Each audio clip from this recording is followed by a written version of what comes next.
hello guys, good morning. So welcome back to my YouTube channel. This is Autoboyson. So mayroon tayong gagawin ngayon, itong XRM na luma. So ang issue nito guys ay natuyuan ng langis. So hindi naman talaga totally natuyo, mayroon pa siguro mga 1 pulgada. So ngayon naibiyahe ng malayo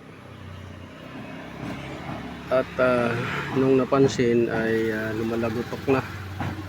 So ngayon ito yung gagawin natin. So pinandar na natin to, confirm positive na lumalagotok at maandar naman siya pero namamatay, parang loss compression. At dito maingay sa may valvula. So yun yung ano natin nakita dito at napansin. So babaklasin natin dito para ma-check yung valvula kung lumuwag at yung head para ma-check din. So may flooded issue din siya sa carburetor, tanggalin din natin yan. So yun.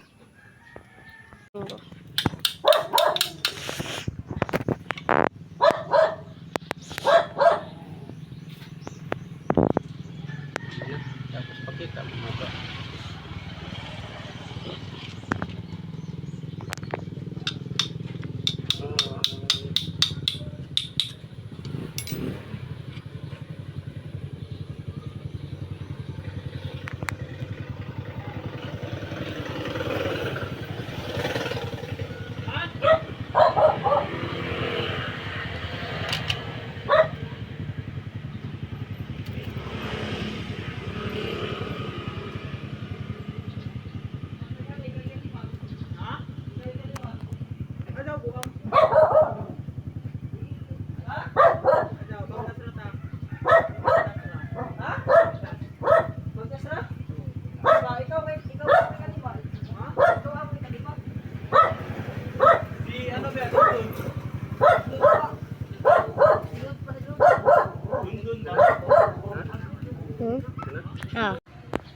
So ito guys, natanggal na natin yung cylinder head nya.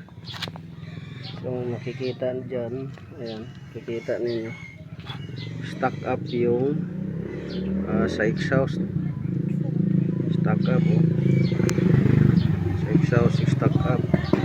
Tapos stuck up din yung sa intake, pinasok to ng tubig pinasok ng tubig. So yan. Tapos dito may clearance na rin yung sa may valvula. At ito may clearance din. So tinamaan ito ng natuyuan ng langis, pinasok din ng tubig. So palitan na to itong head, palit head na yan. Tapos itong carburetor din niya na flooded, palit na rin to.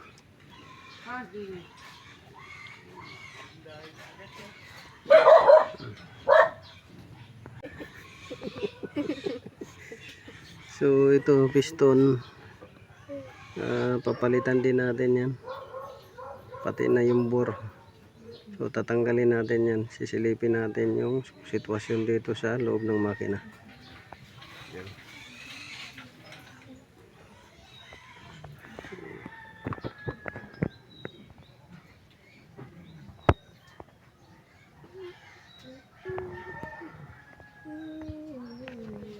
So tatanggalin natin to, pero dito palit na to head. Pero kung walang available, remedyohan na lang natin yan. Pero ito palitan na, may nabibili naman to. Ito head, mag swap lang tayo, hanap tayo ng kaparehas nya. So ito guys, nailabas na natin yung piston bore. So dito may leaking kaagad siya sa gasket nya. Yan. May leaking kagad siya. Yung nangitim na yan. Yan yung lumapat.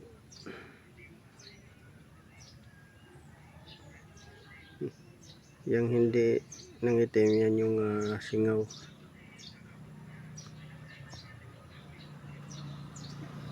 Tapos yung bore nya may gas-gas na.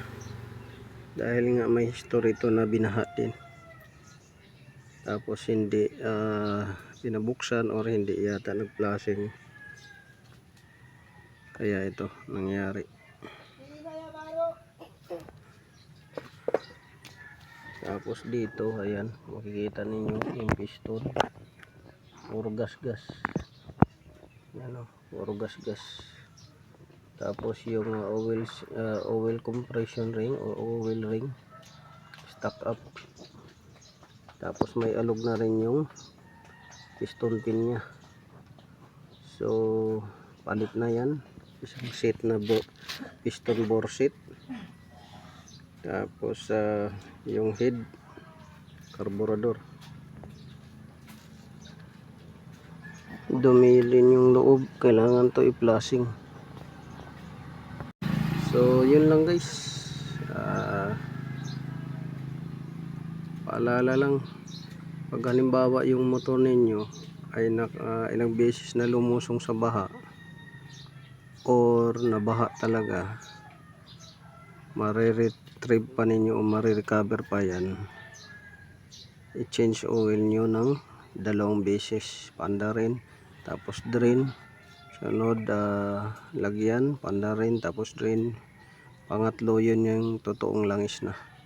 Kasi kagaya nito, pinasok to ng tubig, may mga kalawang, pero hinayaan lang ng may-ari to na magkaganito.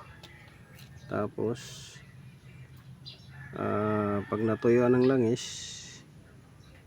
ang gagawin ninyo, lagyan ng langis na malapot. Pagka under nya, i-drain yun, tapos panda rin, tapos balik sa original na langis. Pagka lumagotok, haluan nyo lang ng 50% na langis na pang diesel. Pag nawala yung ingay, meaning may clearance na yung mga bearing. Ganon. Yun lang. Kasi pagka original niya na langis, labnaw, maingay, tapos pagka doon sa malapot hindi nagingay, so may clearance na yung mga bearing at saka ibang parts. So yun lang guys, this is Autoboyson. Sana nakakuha kayo ng konting kaalaman. Please like, subscribe and share na lang.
1 minute na.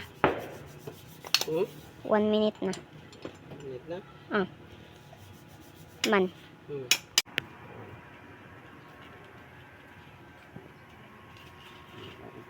Ikot ka din.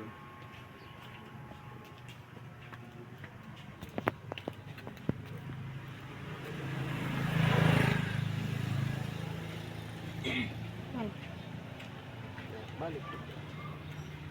1 minute. Antayin mo 1 minute. Buya pa. Ano? Buya pa mo. May 1 minute.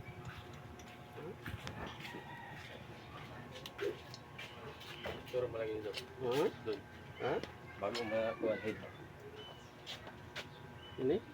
Ano? Bago? Bor. Bor. Kayo kuan. Gas-gas. Kena? Kena? Siapa? Ini mana? Kanina na Pasko diretso. Jaya gas. Nagbutang mo? Sendiri apa mapag? Okay. Ang luway ba? Palit ra ka kayo na.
So ayan guys, natapos na yung ginawa nating Honda XRM 110.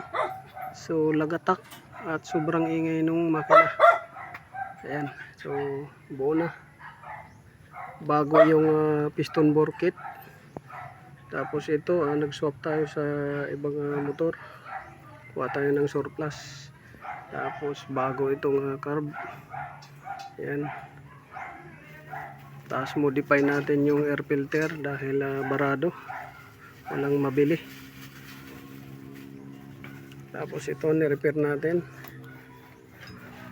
yung ano nya, accelerator cable. Pero palitin na to dahil ang ano nito, kable kinalawang na. So kailangan palitan na accelerator cable, assembly, pati ito holder.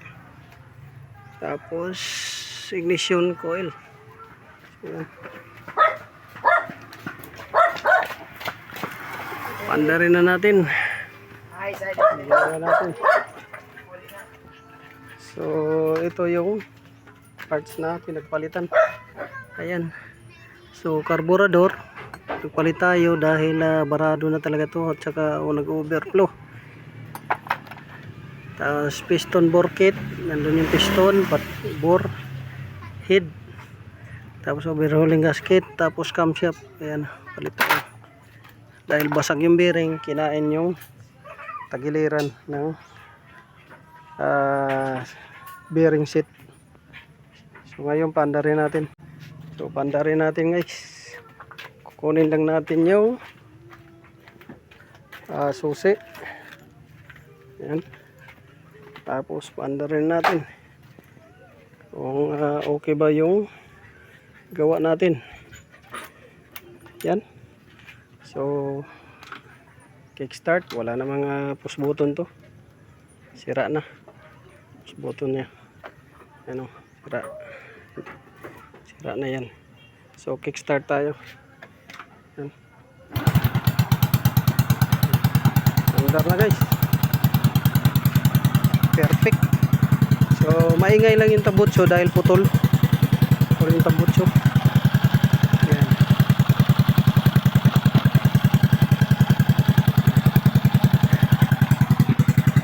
Putol yung tabutso guys. Ayan na. Kaya maingay. So good. So this is your kaboyson. So sa mga gustong magtanong, mag-comments kayo dyan kung anong ginawa natin.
So welcome back to my YouTube channel. This is Autoboyson.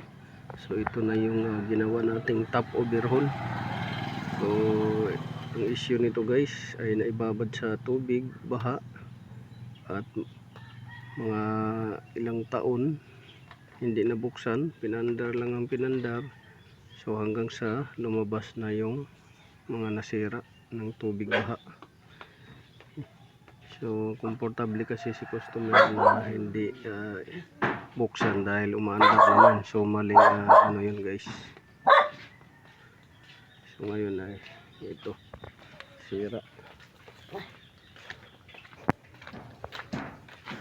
So dito yan, so bago yung piston bore kit, bago yung spark plug, bago rin yung carburetor.